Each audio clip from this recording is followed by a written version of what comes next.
नमस्कार। तो आज हम बात करेंगे रीतिकाल की प्रमुख प्रवृत्तियों पर। हिंदी साहित्य के इतिहास में तृतीय कालखंड को रीतिकाल नाम दिया गया। आचार्य रामचंद्र शुक्ल ने इस काल की समय सीमा संवत 1700 से लेकर 1900 संवत तक मानी। ईस्वी की बात करें 1643 ईस्वी से 1843 ईस्वी तक। उनके अनुसार रीतिकाल की प्रमुख प्रवृत्ति रीति निरूपण है, अर्थात इस काल के अधिकांश कवियों ने लक्षण ग्रंथों का निर्माण करते हुए काव्यांग विवेचन किया। ये लक्षण ग्रंथकार ही रीति ग्रंथकार कहे जाते हैं। आचार्य शुक्ल जी मानते हैं कि रीतिकाल में लक्षण ग्रंथों की परिपाटी पर रचना करने वाले जे सैकड़ों कवि आचार्य कोटि में नहीं आते, वे कवि हैं। अब हम इनकी प्रमुख प्रवृत्तियों पर बात करेंगे। रीति निरूपण। रीतिकालीन कवियों की प्रधान प्रवृत्ति है रीति निरूपण, अर्थात लक्षण ग्रंथों की रचना करना। इस प्रवृत्ति को प्रधान मानकर ही आचार्य शुक्ल ने इस काल का नाम रीतिकाल रखा। केशव की कवि प्रिया, चिंतामणि की कविकुल कल्पत्रु, मतिराम की ललित ललाम, भूषण की शिवराय भूषण, देव की रस विलास आदि ऐसी ही रीति निरूपक रचनाएं हैं। अब हम आगे बात करेंगे श्रृंगारिकता। रीतिकालीन कवियों ने काव्य का केंद्र बिंदु है श्रृंगार। इस काव्य में नक्शी चित्रण के द्वारा नायिका के रूप सौंदर्य की झांकी प्रस्तुत की गई तथा राधा कृष्ण की प्रेम लीलाओं का विविध प्रकार से चित्रण किया गया। श्रृंगार रस के दोनों पक्षों संजोग और वियोग का चित्रण रीतिकालीन काव्य में किया गया। यथा आगे इसका उदाहरण पढ़ते हैं। इत आवती चली जात, उत चली छे सातक हाथ, चढ़ी हिंडोरे सी रहे लगी उसासन साथ। अब जी बिहारी जी का दोहा है। अब हम आगे बात करेंगे अलंकारिकता। रीतिकालीन काव्य में अलंकरण की प्रधानता है। कविता सुंदरी को अलंकारों से सजाने में वे कवि कर्म की सार्थकता समझते थे। अलंकारों के प्रति इनका मोह अति प्रबल था, अतः वे कविता में अलंकारों का सायास प्रयोग करते थे। केशव तो अलंकार विहीन कविता को सुंदर मानते ही नहीं थे, भले ही वे अन्य कितने गुणों से युक्त क्यों ना हो।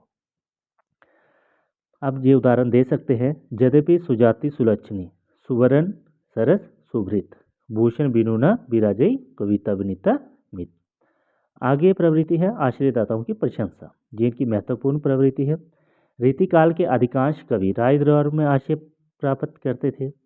बिहारी, देव, भूषण, सूदन, केशव, मतिराम आदि सभी प्रसिद्ध कवि राय दरबारों से वृत्ति प्राप्त करते थे। अतः यह स्वाभाविक था कि वे अपने आश्रयदाताओं की प्रशंसा में काव्य रचना करते।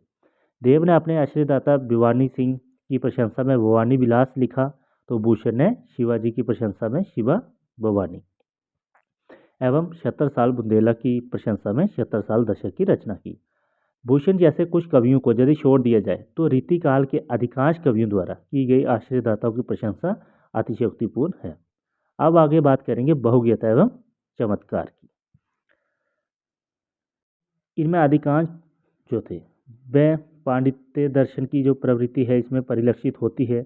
उसके कारण वह काव्य में विविध विषय ज्ञान का समावेश करके अपनी बहुज्ञता प्रदर्शित करते थे। बिहारी के काव्य में ज्योतिष, पुराण, आयुर्वेद, गणित, कामशास्त्र, नीति, चित्रकला आदि अनेक विषयों की जानकारी समाविष्ट है। उदाहरण दे सकते हैं। जे बिनसित नग राखी के क्यों न सुजस जग लेहु, जरी विषम जुर जजाइए आय सुदर्शन देहु। आगे भक्ति एवं नीति। रीति काव्य का प्रमुख प्रतिपाद्य तो श्रृंगार ही है, तथापि उसमें भक्ति एवं नीति संबंधी सैकड़ों सूक्तियां जतर ततर उपलब्ध हो जाती हैं। रीतिकालीन कवियों ने राधा कृष्ण के नाम को आधार बनाकर जो रचनाएं प्रस्तुत की हैं उनमें भक्ति भावना प्रमुख न होकर श्रृंगार भावना ही प्रमुख है। उन्होंने अपनी भक्ति भावना के संबंध में स्पष्ट घोषणा करते हुए लिखा है।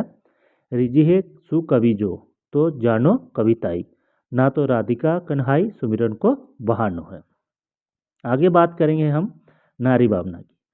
रीतिकालीन काव्य का केंद्र बिंदु नारी चित्रण रहा है। नायिका के नक्शी चित्रण में उन्होंने अधिक रुचि दिखाई है।